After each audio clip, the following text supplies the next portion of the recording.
At this point, it seems like every single person out there have whether heard of or finished reading this mega bestseller, Atomic Habits by James Clear. However, if you have just simply made a couple of highlights and notes and put the book back on the shelf, then you have totally missed out on this such a treasure of practical advice and actionable tips shared by James Clear. So in this video, I am going to list out 7 practical actions that you can take today to implement the wisdom in this book and transform your life for the better. There are so many habits, either bad, good, or neutral, that we perform every day that we don't actually think that much about. But in order to establish new habits and to eliminate the old bad habits, you have to put in more effort to clearly identify what you have been spending your time and energy in doing. So an easy way to do this is to make a list that lists out every single things that you do every day. This is just as simple as it sounds. You just whether use a physical paper or a notes app on your phone and just simply list out every single activities that you've done in the day. And after you have your list, you can start categorizing.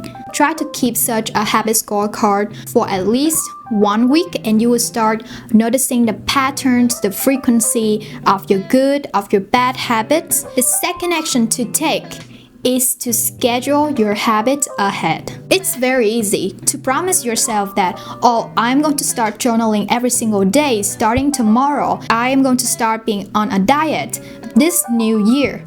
But just as it's very easy to make a promise, it's also very easy to break a promise with yourself. So instead of just plain promising, you have to allocate the exact time, date, and location that you want to perform this new habit. It's also very important to pay attention to the time slot that you're allocating your new habit to. You don't want to just fit your new habit anywhere. You have to make sure that the new habit you want to establish have to fit in the flow of your day. This is also one way to implement the habit stacking method that was proposed by James Clear in Atomic Habits.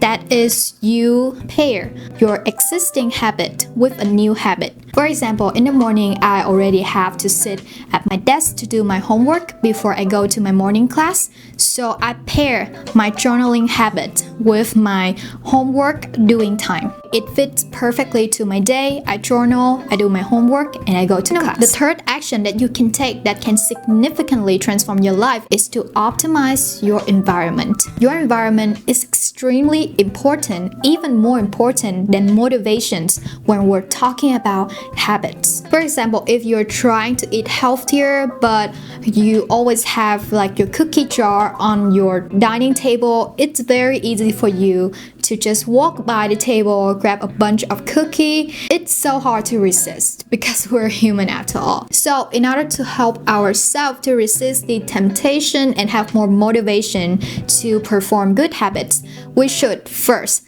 hide the cues of our bad habits and make the cues of our good habits become obvious. For example, if you want to drink more water, you can place more water bottles at different locations in your house. Personally, I'm trying to read more books, so I have 2 bookshelves. The one you can see behind me right here, right at my desk, and another one I have is right next to my bed so that I can read before I go to sleep. So whatever good habits you want to establish, make sure that the cues to these habits are obvious and accessible. Action number 4, join a culture where your new good habit is the norm. Humans are social creatures. We're always seek for approval and protection of the crown. This is not necessarily a bad thing, but this psychology can be taken advantage of to establish good habits and get rid of the bad ones. For example, if you are trying to get rid of smoking, it will be very hard if all of your close friends smoke when they hang out with each other. On the other hand, if you're trying to go to the gym more often, it will be so much easier and so much more fun if you surround yourself with people who already have going to the gym part of their daily routine. An interesting caveat is you can also apply the same mindset for your social media space. Personally, when I started to establish my reading habits, I followed more book and personal developing accounts. So every time I open my social media, I see books, advice from book, and people talking about how they want to better themselves. So suddenly reading book becomes something that is very cool, something that is very trendy. Definitely help with my motivation to establish my book reading habit. Number 5, clearly identify a minimum threshold. At the beginning of establishing a new habit, the most important thing is not perfection, but repetition.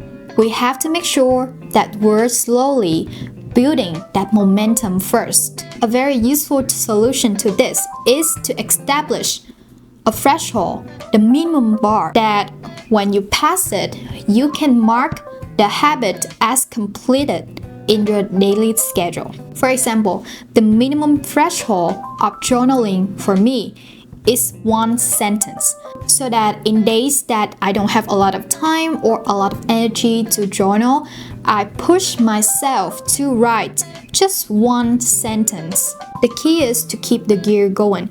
It's very easy to lose momentum at the beginning if you stop and interrupt your streak. So have a practical minimum threshold and make sure that you always get to it. Action number 6 is also very useful to make sure that you don't break the streak of your habit. Have at least a way to keep track of the new habit that you're trying to establish, whether it's just like a checklist. Every day you complete that habit, you can just check it, or it can be a more exciting strategy, like for each time that you have a healthy meal, you will put $2 in a fund that you will later use to buy a new phone, for example. Personally, I have my 2 bookshelf.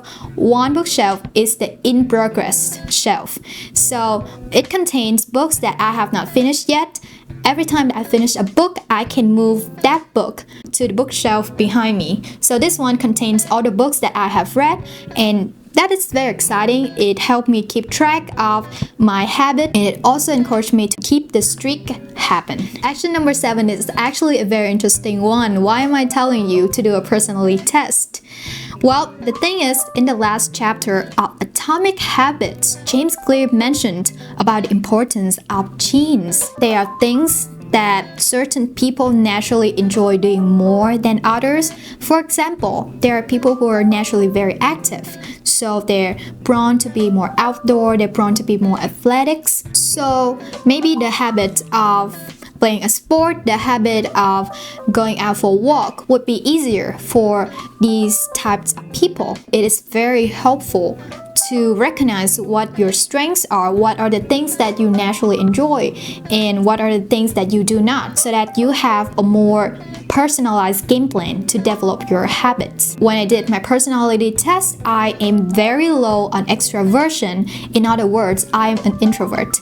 I love having time for myself, so one of my strengths is to be able to focus on a prolonged amount of time. So a very helpful method to help me complete my work is to schedule a block of deep work session that I can just focus on working on my own. I don't particularly feel a lot of productivity from working in group, but it may be different for another person who is higher on the extroversion end. So if you go to this link right here, which I will also put in my description, it will lead you to the page where James Clear shares all of the resources and also the cheat sheet that he has mentioned in the book. In this resource, there's one that links to several personality tests that are evidence-based and pretty accurate that you can do and learn more about yourself. So I hope that you have already noted down these 7 actions and already scheduled when to implement them.